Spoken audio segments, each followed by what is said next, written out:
In this video, I discuss 10 ways people absolutely blow up their retirement, and most of the time, they didn't see it coming.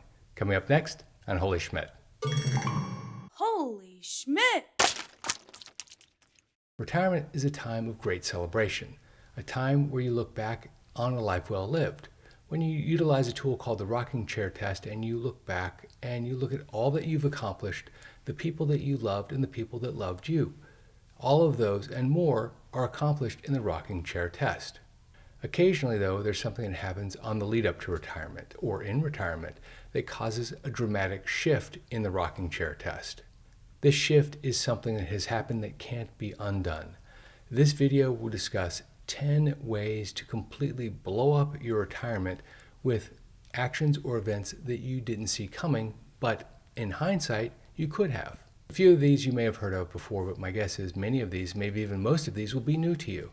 And if you pick up on even one that can help you, the time you spend here watching this video will be extremely important. All right, let's go. Number 1, not moving from an acquisition-focused life to a consumption-focused life. Let me explain. When we start off in life, we struggle to get the down payment for our first car, our first home, to contribute to the 401k, to pay for our children's college education, to pay for weddings, and a whole list of other things that you have to acquire, so to speak, as you move through your work life. My first car, by the way, was a 1977 Chevy Corvette. It was quite possibly the coolest car of my friend group. There's only one problem. It was over 10 years old. And when you have a car that's over 10 years old, it tends to break down a lot. That's okay. My income was increasing, and when that car broke down, I bought another one, and then eventually settled on something a little bit more practical as the years went on. If you're like most people, as you roll through life, you're acquiring things. And these things are generally depreciating assets like a car. But you're not only acquiring these things for yourself, but you're acquiring them for your family members as well. All of this stuff comes from cash flow coming in, so you have the money. It's okay if the asset is depreciating and it's not worth much a few years later. Most people, even those on a strict budget, don't realize that getting it cheaper when you're working doesn't equate to even getting it at all in many cases when you're retired. Retirement is a time of harvesting rather than acquisition, and directing your funds to maintain what you have rather than to build more or get more stuff is vitally important if you want to live well in retirement. Mistake number 2, financing big purchases on your credit card. There's a lot of talk about having an emergency fund in life and in retirement especially, but when push comes to shove, many people, in fact most people, don't have the retirement fund that people talk about. Instead, they have fixed income from things like Social Security, a 401k, a pension, an IRA, and dividend-paying stocks, among other things. Then something comes along that doesn't fit the consumption pattern of the retiree, and they don't know what to do. This happened to somebody I know personally who lost their heating in the middle of the winter. They sat inside their home with space heaters until I intervened and helped them help themselves. The problem with financing a big purchase on a credit card is that you're just pushing the problem down the road for 30 days. And unless you're starting off with a zero balance on that credit card and paying it off at the end of 30 days, you will pay a lot of interest on that loan, so to speak. If you must pay for a big purchase on credit, at the very least, seek out a personal loan to lower the interest rate. Point number 3, eating out virtually every meal at restaurants versus eating out socially. It's very easy to get into the trap of going out for breakfast, lunch, or dinner several times a week, maybe even every day when you're retired. You have a lot of time on your hands, and you get used to doing it by meeting with friends and family at restaurants. Then it moves into a convenience thing that solves a lot of headaches. Preparing a meal takes time, and often it's not as good as restaurant food. The problem is that if it's cheap, it's probably not healthy, and if it's expensive, and it is healthy, it becomes a drag on your cash flow very, very quickly. In order to avoid this, make sure that you eat out for a special event, a day of the week, or a special place, and never eat out alone. Mistake number 4, misalignment with your partner on retirement goals and lifestyle. The world offers a lot of choice about when and how you retire, and if you've never had that discussion with your partner, when you do, you may be surprised that the two of you have vastly different views on what retirement looks like. It's important to get these differences resolved, or at least agree to disagree and talk about it later.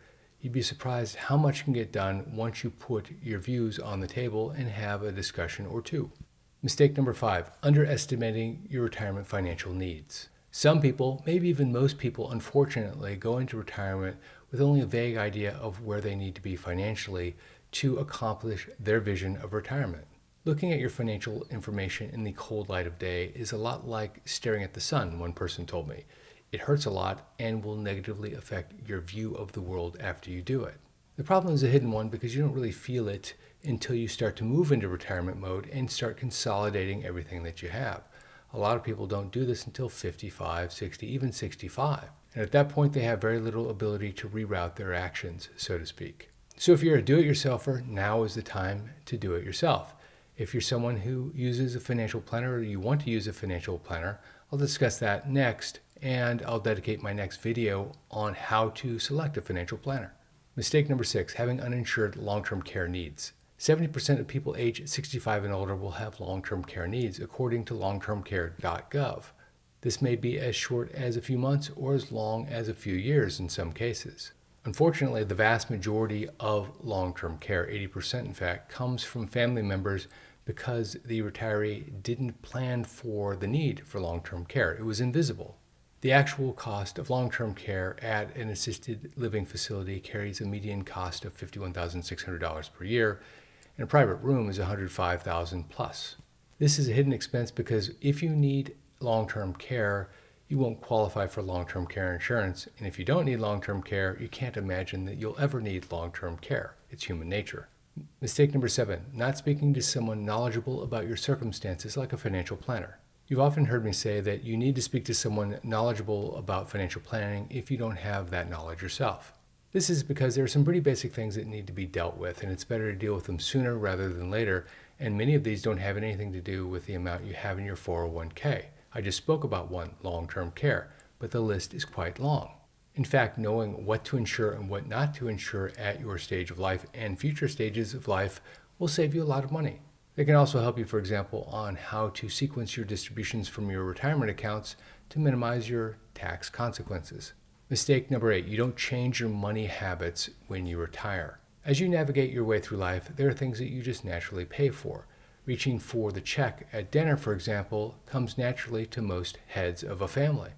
But relationships change and children grow up, and your children have 30 or 40 years to build their retirement savings and better financial information than you had when you were starting that stage of your life. This means that they can take on more adult expenses, particularly if they're working and you're not. Being the head of the family doesn't mean that you pay for everything. Let them carry some of the weight now that they're working, especially if you're not. Mistake number 9, falling for a financial scam. There isn't a day that goes by, for most people anyway, where someone isn't trying to separate you from your money, illegally in fact. Today, for example, I received a text from Amazon telling me that my Amazon Prime account had been suspended. Yesterday, I got one from Netflix saying that my account was hacked.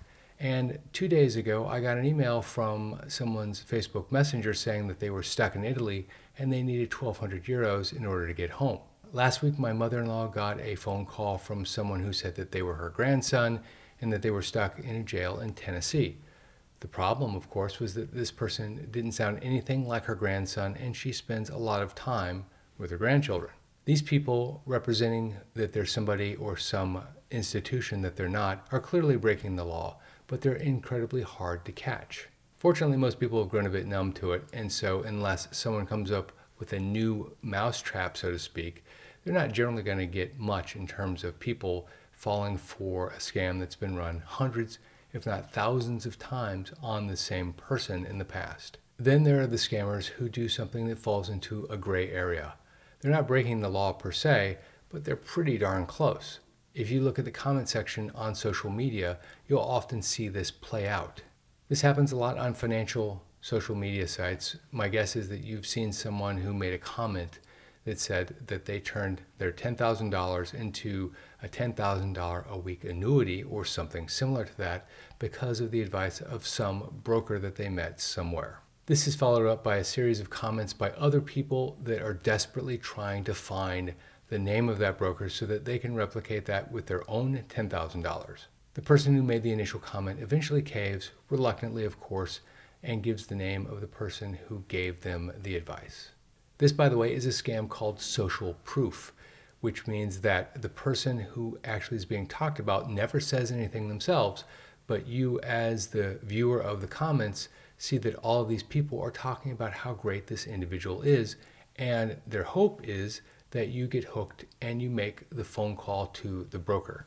If you look at the creation date of the accounts that are making these comments, 99 out of 100 times they are created within the last couple of months, and as soon as they get reported, they shut down and do it again. Interestingly, while the broker may have paid for the positive comments, undoubtedly they paid for the positive comments, they never made the assertions themselves, so they themselves are not breaking the law. But note that 96% of the money managers out there can't beat the S&P 500, so in this situation, the only one getting rich is the broker. The last critical mistake is not knowing how to minimize the taxes on your retirement income, not knowing when to sequence your income, if you should pay off your home early, whether you should keep your home late, and a variety of other decisions that will bring your tax bill down. Again, like the other points, finding and utilizing the services of a qualified financial planner is really important if you want to minimize your tax bill in retirement. And as I mentioned at the beginning, in my next video, I discuss 12 of the most important questions you need to ask before you hire a financial planner. Also, check out my last video on the average retirement age by a variety of different factors. This is Jeff Schmidt. Thanks for watching.